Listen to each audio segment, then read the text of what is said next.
बिस्मिल्लाहिर्रहमानिर्रहीम अस्सलाम वालेकुम नाज़रीन, मैं जवाद यूसुफूर आप सबको अपने ऑफिशियल चैनल में खुशामदीद कहता हूँ। पाकिस्तान और भारतीय फौज एक मर्तबा फिर से आमने सामने हो चुकी हैं, लेकिन इस मर्तबा पाकिस्तान की नेवी भी मैदान में उतर चुकी है। पाकिस्तान की नेवी अपनी समंदरी हुदूद की हिफाजत करने के लिए समंदर में उतर चुकी है और भारत पर इस वक्त कयामत बनकर टूट पड़ी है।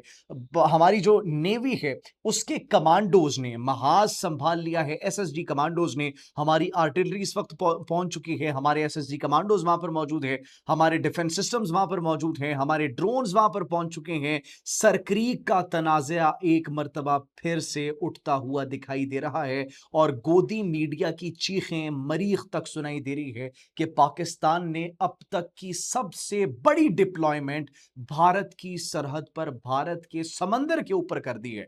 आखिर ये माजरा क्या है, ये मामला क्या है, इस पर बात करेंगे। पाकिस्तान ने क्या वाकई में डिप्लॉयमेंट की है, नहीं की? प्रोजेक्ट अबाबील क्या है? पाकिस्तान ऐसा कौन सा प्रोजेक्ट कर रहा है, ऐसा कौन सा प्रोजेक्ट अबाबील है जिसने भारत की और मोदी सरकार की नींदों को हराम कर दिया है, जिसकी वजह से गोदी मीडिया की चीखें इस वक्त पूरे भारत को, पूरी दुनिया को सुनाई दे रही हैं, जिससे उनको नींद नहीं आ रही और जिसकी वजह से एक्चुअली वो बहुत ज्यादा डेस्परेट हो चुके हैं। इतना खौफ भारत को प्रोजेक्ट अबाबील से आखिर क्यों है? वो कौन सी स्टेटमेंट है जो कि हमारे चीफ ऑफ नेवल स्टाफ की जानिब से दी गई थी, जिसका आज भी खौफ भारत में मौजूद है और अब उसकी इंप्लीमेंटेशन की जा रही है? नाज़रीन, सिर्फ यही नहीं बल्कि इसके साथ साथ खालिस्तान के सपोर्टर्स एक मरतबा फिर से मैदान में उतर चुके हैं और भारत के सामने, भारतीय एम्बेसी के सामने खड़े होकर उन्होंने नारे बुलंद किए, खालिस्तान की आज़ादी की बात की और इसके साथ साथ कश्मीर के हक में भी नारे बुलंद किए गए। ये वाकया कहां पर पेश आया और इस वाकये के क्या असरात हो सकते हैं, इस पर भी आज की इस वीडियो में हम बात करेंगे। नाज़रीन, सबसे पहले आपको बताते चले कि सरक्रीक का तनाज़ा, सरक्रीक इस वक्त एक मरतबा फिर से मौजूए बहस बन चुका है।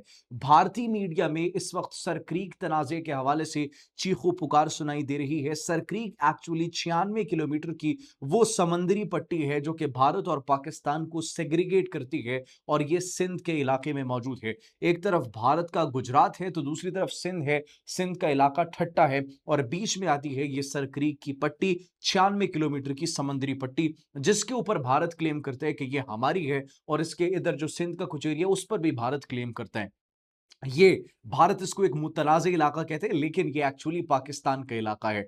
अब भारत की राल क्यों टपकती है इस इलाके को देखकर? भारत की राल नाज़रीन इस इलाके को देखकर इसलिए टपकती है क्योंकि सरक्रीक के इलाके के साथ यहाँ पर जितने भी इलाके हैं वहाँ पर नेचुरल रिसोर्सेज बड़े मौजूद हैं। ऑयल एंड गैस के रिजर्व्स मौजूद हैं और इसके साथ ये एरिया काफ़ी, इसको एक रिच एरिया भी कहा जाता है। That is the reason Bharat जब भी इस इलाके को देखता है तो उनके मुंह से जो है वो राल टपकने लग जाती है। अब भारतीय मीडिया क्या कह रहा है? भारतीय मीडिया को पाकिस्तान के प्रोजेक्ट अबाबील से बड़ा एक डर और खौफ है।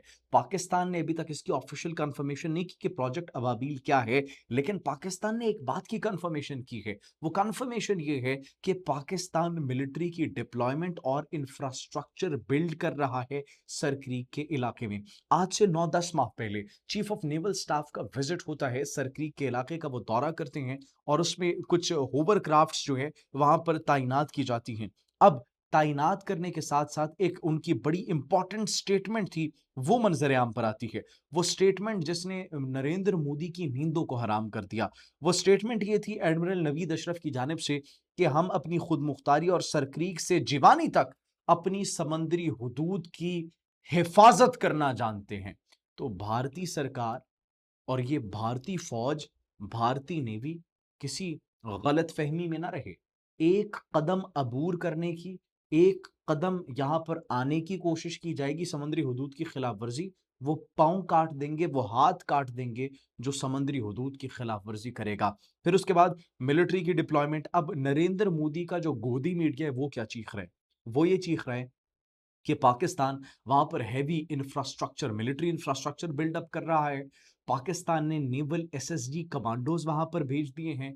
पाकिस्तान ने वहां पर जदीद तरीन जो चाइना से ली गई आर्टिलरी है वो तैनात कर दी है। और फिर आर्टिलरी के साथ साथ पाकिस्तान ने जदीद तरीन वहां पर ड्रोन्स भी तैनात कर दिए जो मुकम्मल 24/7 24 घंटे सर्विलेंस कर रहे हैं। ये एक मिलिट्री बिल्डअप है। ये भारत के खिलाफ पाकिस्तान ने बड़े पैमाने पर अपनी सरहद पर फौजें डिप्लॉय करना शुरू कर दी है। तो भारत के ऊपर अब पाकिस्तान हमला करने वाला है। भारत को पाकिस्तान अब मजा चखाने वाला है। ये वो स्टेटमेंट्स हैं नाज़रीन जो कि गोदी मीडिया की इस वक्त सुनाई दे रही हैं। ये वो चीखें हैं जो हमने आपको जिक्र किया कि मरीख तक सुनाई दे रही हैं। हालांकि इस हवाले से नाज़रीन ये जितनी भी स्टेटमेंट्स वो दे रहे हैं इनकी आज़ादाना तस्दीक नहीं हो सकी।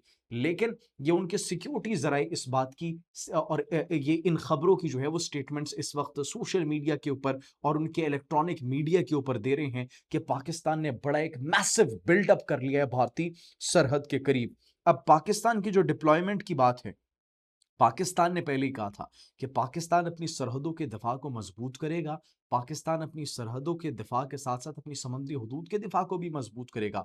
और उसी तनाजुर में पाकिस्तान ने होवरक्राफ्ट्स वहां पर तैनात किए। पाकिस्तान ने अब नेवल एसएसजी कमांडोज वहां पर तैनात किए हैं। और पाकिस्तान ने 24 घंटे सर्विलेंस के लिए भी ड्रोन्स तैनात किए हैं। लेकिन इसका क्या मतलब है? इसका क्या यह मतलब है कि पाकिस्तान हमला करने वाला है? नहीं। गोदी सरकार, गोदी मीडिया को एक्चुअली एक बहाना चाहिए। ये एक नए फॉल्स फ्लैग की तैयारी हो सकती है क्योंकि पैटर्न अगर हम देखें तो भारत का हमें वही पैटर्न दिखाई देता है कि पहले ग्राउंड सेट करने की कोशिश की जाती है। पाकिस्तान हमला करने वाला है, पाकिस्तान हमला कर देगा, पाकिस्तान से खतरा है, पाकिस्तान कोई कार्रवाई करने वाला है। लेकिन जब उनको कोई जवाब नहीं मिलता तो खुद ही फॉल्स फ्लैग ऑपरेशन करते हैं और उसके बाद with in seconds, with in minutes कसूरवार पाकिस्तान को ठहरा दिया जाता है और पाकिस्तान को जवाब बनाकर कोई ना कोई कार्रवाई कर दी जाती है, मिस एडवेंचर। लेकिन उसका फिर उनको भरपूर तरीके से जवाब मिलता है। अब पाकिस्तान, एंटायर पाकिस्तान नैरेटिव मोदी का नहीं बिक रहा, एंटायर मुस्लिम नैरेटिव मोदी का नहीं बिक रहा। Nobody is buying that narrative, nobody is even like caring about that narrative anymore, even it's gen z है। gen z के अलावा अगर यूथ है, यूथ के अलावा अगर आप देख लें वहां पर अब जो पाकिस्तान मुखालिफ नैरेटिव है, nobody is buying that। तो इसीलिए अब ये एक ड्रामा क्रिएट करने की कोशिश की जा रही है ताकि पाकिस्तान पर हमला किया जा सके। On the other hand Khalistan की अगर नाज़रीन बात की जाए तो कुछ सिख जो सपोर्टर्स हैं, खालिस्तान के सपोर्टर्स हैं, वो वैंकूवर कनाडा के अंदर भारतीय एम्बेसी के सामने खड़े होकर ललकार रहे हैं नरेंद्र मोदी को। और न सिर्फ नरेंद्र मोदी को ललकार रहे हैं बल्कि नरेंद्र मोदी के साथ साथ उसकी पॉलिसीज को भी ललकार रहे हैं। और वो ये बात कर रहे हैं कि खालिस्तान को हम आज़ाद करके रहेंगे, भारत से हम ये नरेंद्र मोदी से अपने हुकूक छीन कर रहेंगे, आज़ादी की जिदोजहद जारी रहेगी। और फिर मकबूजा कश्मीर के अंदर जो मजालिम ढाए गए, यौम इस्तेसाल कश्मीर जो पूरी दुनिया में मनाया गया, उसके लिए भी जो सिख हैं उनकी जानिब से एहतजाज किया गया। और न सिर्फ एहतजाज किया गया बल्कि बड़े पैमाने पर आवाज भी बुलंद की गई। तो नरेंद्र मोदी के लिए अब हर जगह से बुरी खबरें आ रही हैं, चाहे वो खालिस्तान हो, चाहे वो सिख सपोर्टर्स हो, चाहे वो माइनॉरिटीज हो, चाहे वो जेनजी हो। और फिर गोदी मीडिया की चीखें नाज़रीन ये एक फॉल्स फ्लैग की निशानदही करती हुई दिखाई दे रही हैं। आप क्या सोचते हैं कि क्या ऑपरेशन सिंदूर के लिए ग्राउंड सेट करने की कोशिश की जा रही है? क्या पाकिस्तान पर वाकई हमला किया जाएगा इसको जवाब बनाकर, या फिर नहीं? और अगर हमला किया जाता है तो इस मर्तबा पाकिस्तान का रिस्पॉन्स क्या होगा? कमेंट सेक्शन में अपनी कीमती राय से जरूर आगाह कीजिएगा। मुझे इजाजत दीजिए, अपना बहुत ख्याल रखिए। अल्लाह निगहबान।